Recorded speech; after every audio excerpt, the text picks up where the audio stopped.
follows is a complete and up-to-date list of the committees of this Congress now sitting, about to sit, or just having sat. A committee formed to investigate a complaint made against the quality of yeast manufactured at Mr. Henry Pendleton's mill, designated as the Yeast Committee. A committee formed to consider the most effective method of dealing with spies, designated as the Spies Committee. A committee formed to think, perhaps to do, but in any case to gather, to meet, to confer, to talk, and perhaps even to resolve that each rifle regiment be allowed at least one drum and one fife attached to each company, designated as the Drum and Fife Committee. Look at it, Doctor. Democracy. What Plato described as the charming form of government full of variety and disorder. I never knew Plato had been to Philadelphia. Mistress McNair, open the damn window.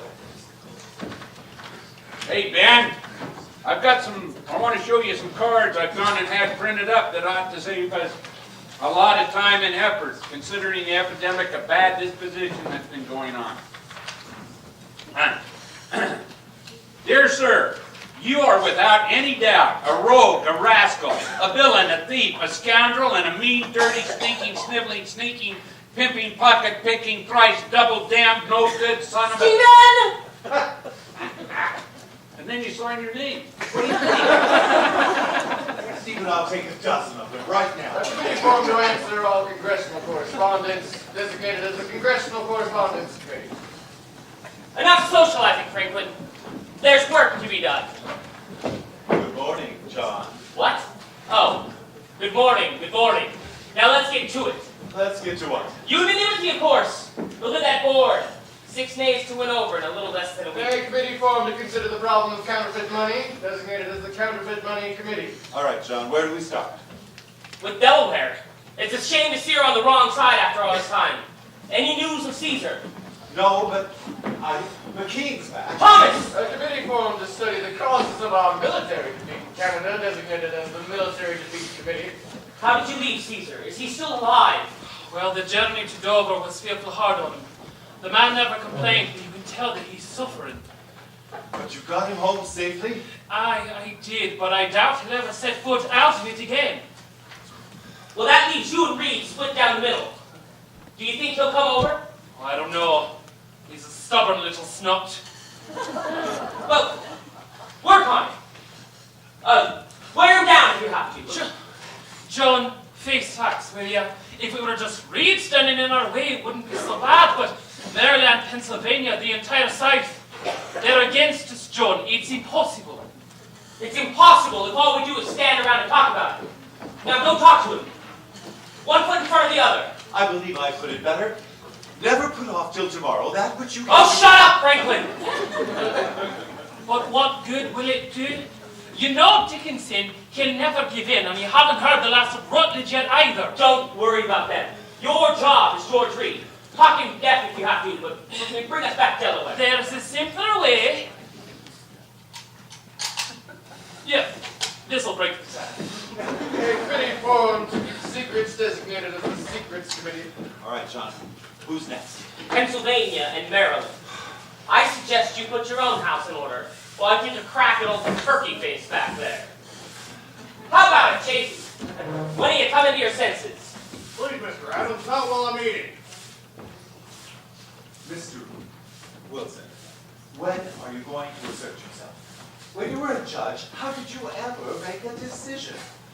All the decisions I made were based on legality and precedence. There is no legality here, and certainly no precedent. That's because it's a new idea you caught. We'll be setting our own precedent. No! No! No! No! Mr. McKee! Damn your eyes, Reed! You came into this world screaming no, and you're determined to leave it the same way. The Congress is waiting on you. The people are waiting on you, Chase. The whole world is waiting. Wait a minute. Is that turkey? Leave me alone, Mr. Adams. You're wasting your time.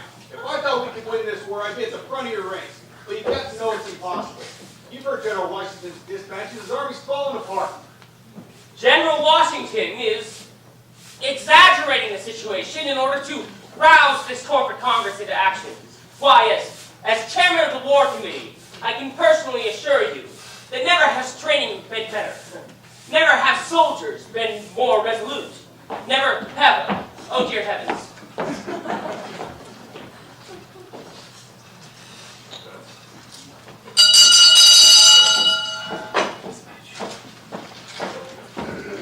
From the Commander, Army of the United Colonies in New York, dispatch number 1157. To the Honorable Congress, John Hancock, President. Dear Sir, it is with the utmost despair that I must report to you the confusion and disorder that reign in every department. The Continental soldier is as nothing ever seen in this or any other century. He is a misfit, ignorant of hygiene, destructive, disorderly, and totally disrespectful of rank. Only this last is understandable, as there is an incredible reek of stupidity amongst the officers.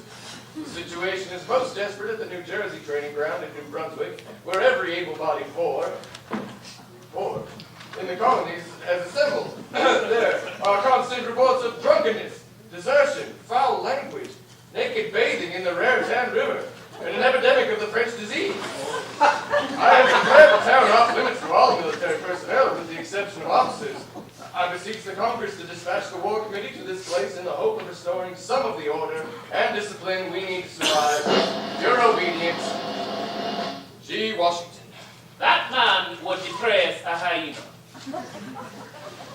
Well, Mr. Adams, you're the chair of the War Committee. Do you feel up to whoring, drinking, and deserting in New Brunswick? There must be some mistake. I have an aunt that lives in New Brunswick. You must tell her to keep up the good work.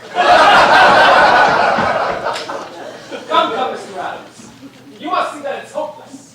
Let us recall General Washington and disband the Continental Army before we are overwhelmed. The English would like that, wouldn't they? Why not send yourself? They ought to be here any minute. When they hang you, Mr. Adams, I hope you'll put in a good word for the rest of us. Face facts, Mr. Adams. How can a collection of drunken militiamen stand up to the entire British Army, the finest musketmen on earth? How can we think? How can we even hope to survive? Tell me straight, Chase. If you thought we could beat the Redcoats, would Maryland vote yea for independence? I suppose. No supposing. Would you or wouldn't you? Very well, Mr. Adams. Yes, we would. Then come with me to New Brunswick and see for yourself. John, are you mad? They're pushing you into it, John. How about it, Chase? Go ahead, Sam. It seems lively as hell up there. All right, why not? Maybe it'll be John Adams who comes to his senses. Mr. President, the War Committee will heed the General's request. A party consisting of myself, Dr. Franklin, and Mr. Chase will leave for New Brunswick immediately. Is that satisfactory with you, Dr. Franklin? Wake up, Franklin! We're going to New Brunswick! The devil, you say? What for? For the whoring and the drinking. All right, Chase, move all that hard! All right, left, right, left, right, left, right!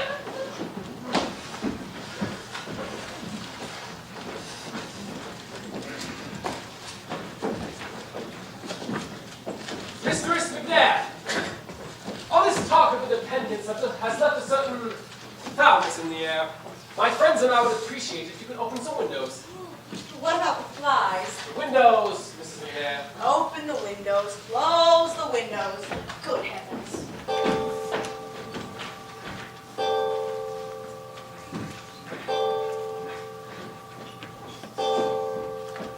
Oh, say, you see what I see?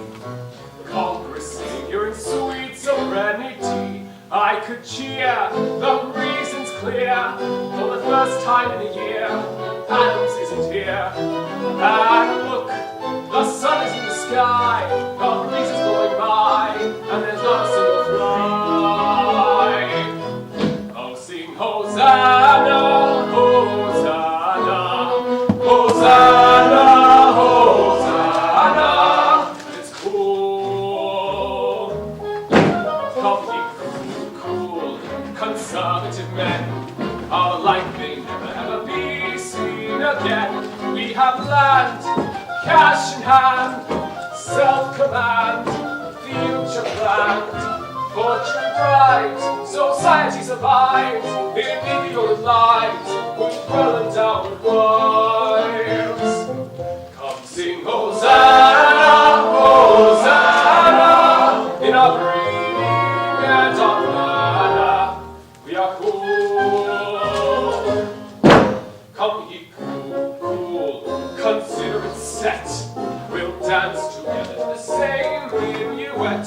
To the right, ever to the right, never to the left, forever to the right. May our creed be never to exceed regulated speed, no matter what the need. Come sing Hosanna, Hosanna, emblazoned on our banner is keep cool.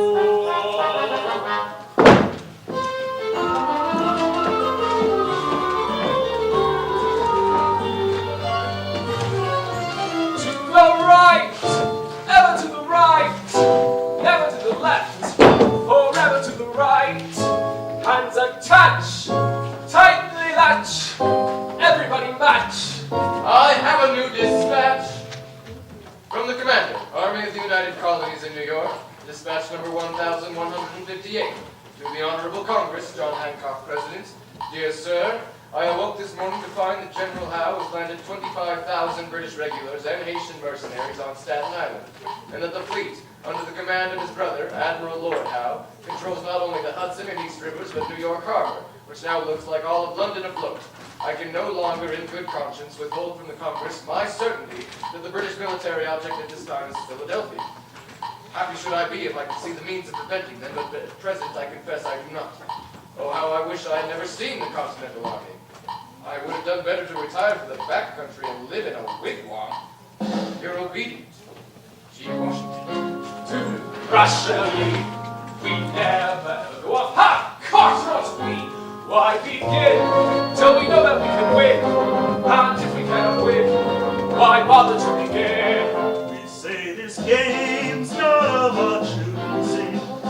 Why should we risk losing? Be cruel, cruel men. Mr. Hancock, you're a man of property, one of us. Why don't you join us in our minuet? Why do you persist in dancing with John Adams? Sir, you don't even like him. That is true. He annoys me quite a lot, but still I'd rather trot to Mr. Adams do Gallant. But why, sir? For personal glory, for a place in history? Be careful, sir. History will brand Mr. Adams and his followers as traitors. Traitors to what, Mr. Dickinson? The British crown or the British half-crown?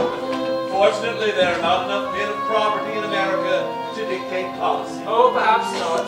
But don't forget that most men is nothing but rather present the possibility of becoming rich than face the reality of being poor. That is why they will follow us!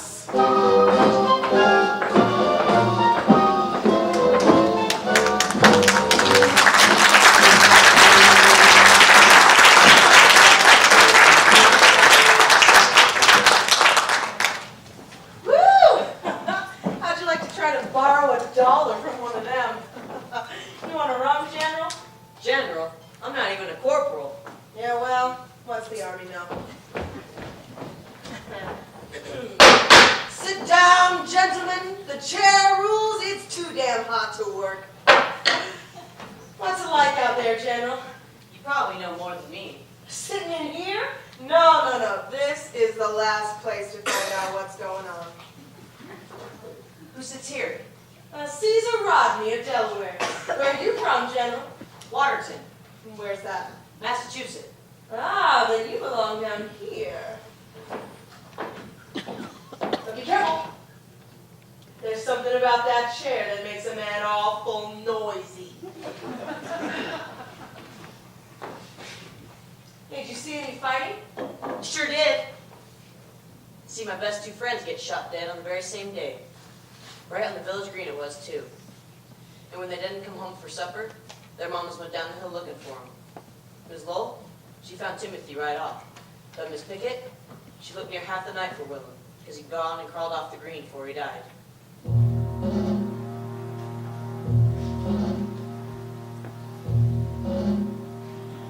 Mama, hey mama,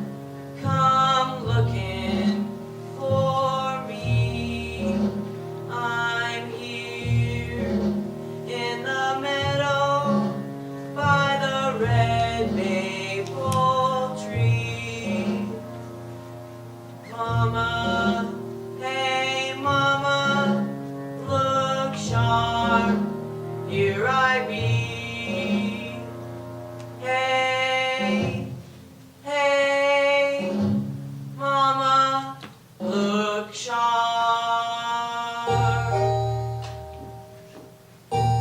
Them soldiers, they fire. Oh, ma, did we run? And then we turned round, and the battle begun. Then I went under. Oh, ma, am I done? Hey, hey, mama, look sharp.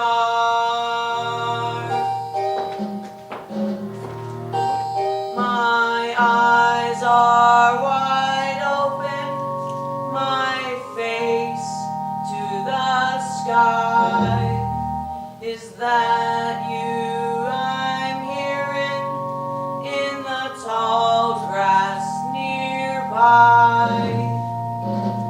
Mama, come find me before I do die. Hey, hey, mama, look sharp.